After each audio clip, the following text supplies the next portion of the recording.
तेजस्विनावधीतमस्तु मा विद्विषावहै। ओम शांति। অমরত্ব রাখতে না পারে তারা চন্ডাল হয়ে যাবে। আর একজন লর্ড সিলুটা ছেলেমেয়েরা দেখুন, তারা কি সুন্দর নিষ্ঠার সঙ্গে জীবন অতিবাহিত করছে। বলছে ঠাকুর বলছেন शरणं रामकृष्ण शरणं रामकृष्ण शरणं शरणे कृष्ण शरणं रामकृष्ण शरणं रामकृष्ण शरणं शरणे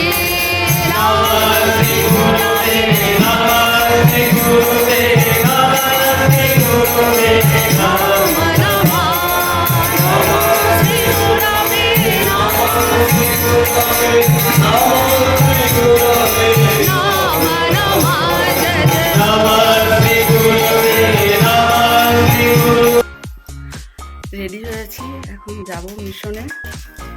কিন্তু তবে চা খাচ্ছে, চা খেয়ে বেরোবো, আমি আর ছেলে যাচ্ছি। চলো,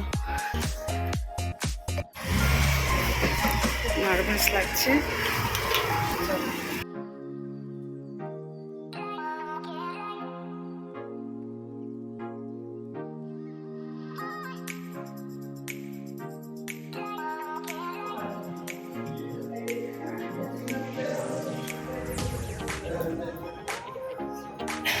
সবাই এখানে বসেছে, প্রথম বৈদিক মন্ত্র পাঠ হবে, তারপর গান হবে।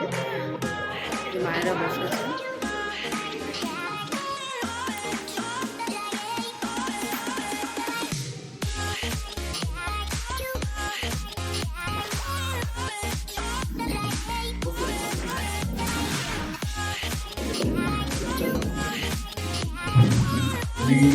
শ্রীমৎ স্বামী ভিতরুমানন্দ মহারাজ সুদূর সরিষা কলকাতা পশ্চিমবঙ্গ থেকে এসেছেন।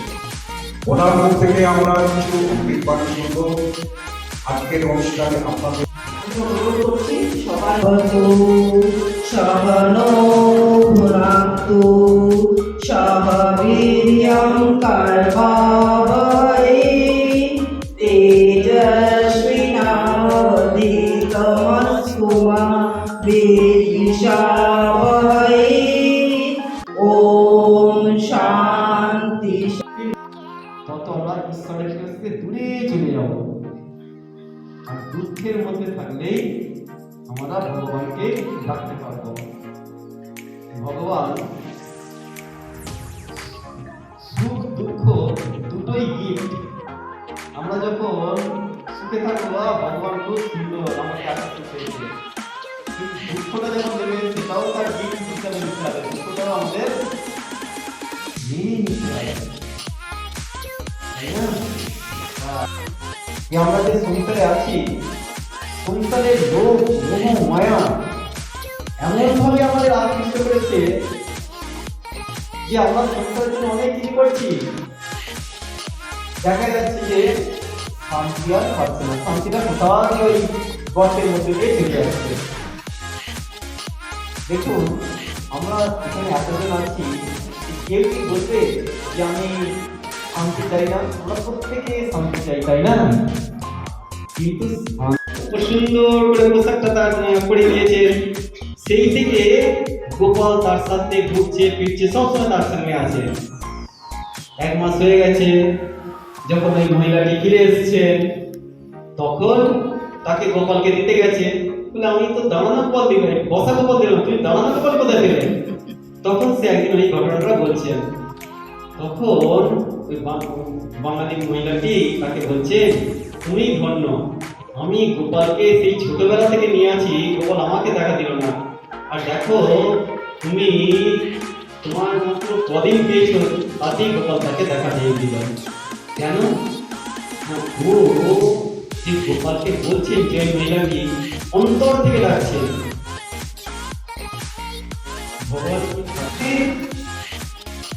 তাদের সতীত্ব বজায় রেখে তাকে সুন্দর লাইফ লিডিং করতে হবে, যাতে সেই আমরা সুন্দর সুন্দর মহাপুরুষদের জন্ম দিতে পারে।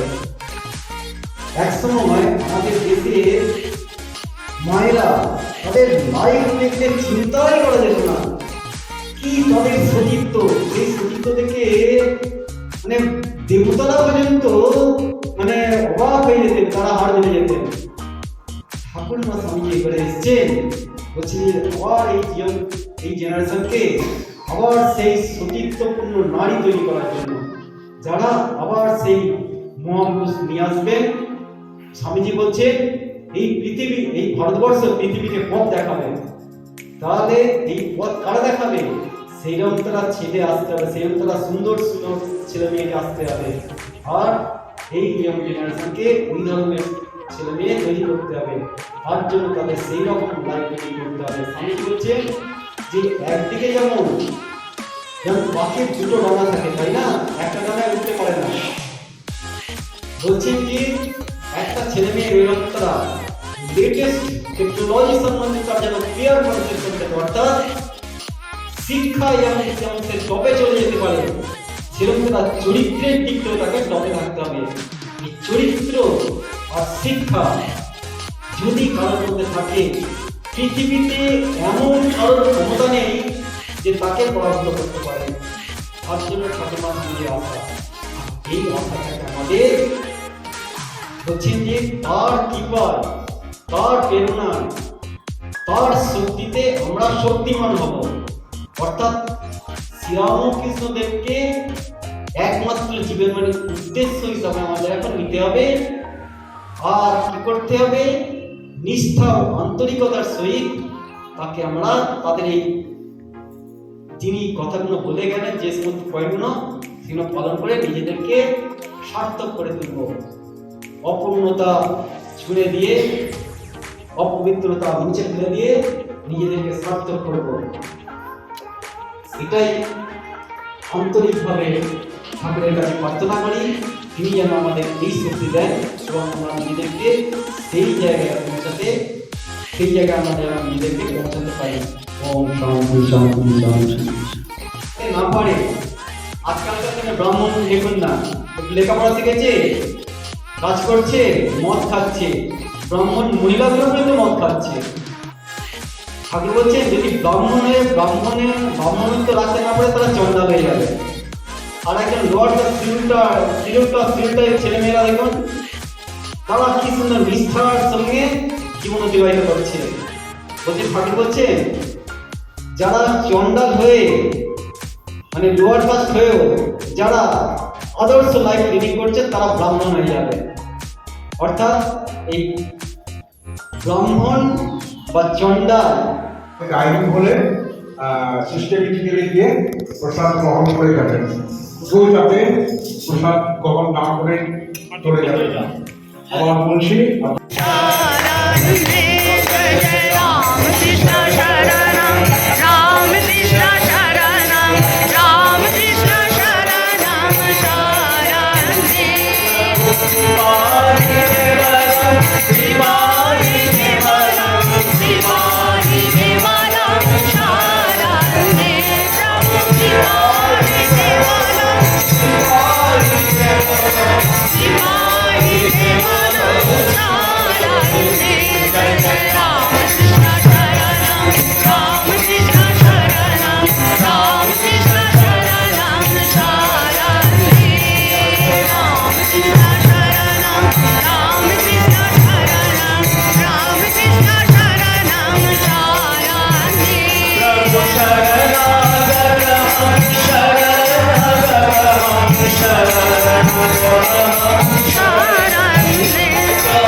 আসবা আসবা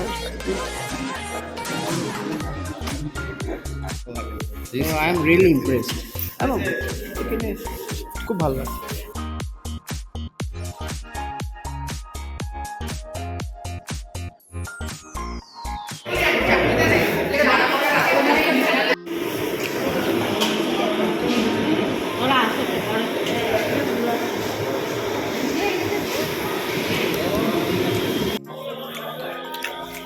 খুব ভালো আজকে লাগলো সত্যি। চলো আমাদের এখানে খাওয়া দাওয়া হয়ে গেছে, খুব টেস্টি হয়েছে। চলো।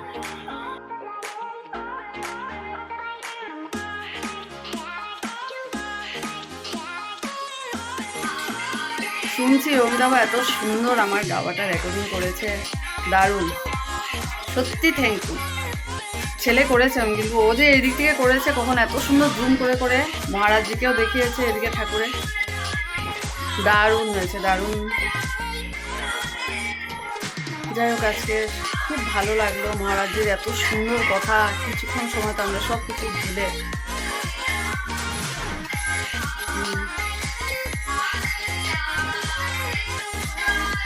সত্যি খুবই মানে ঠাকুরের দয়া, আজকে ওনার সামনে আমি গানটা গাইতে পেরেছি, ভীষণই ভালো লেগেছে। যাই হোক ভালো লাগলো খুব, আজকে সময়টা এত ভালো কাটলো, অনেক কথা শুনলাম, সব ঠাকুরের কথাই একই। চলো খাওয়া দাওয়া তো করে এসেছি, ব্লগটা এখানে শেষ করে দিচ্ছি। আগামীকাল আবার একটা নতুন ব্লগে দেখা হবে, ততক্ষণের জন্য তোমরা ভালো থেকো, সুস্থ থেকো, গুড নাইট।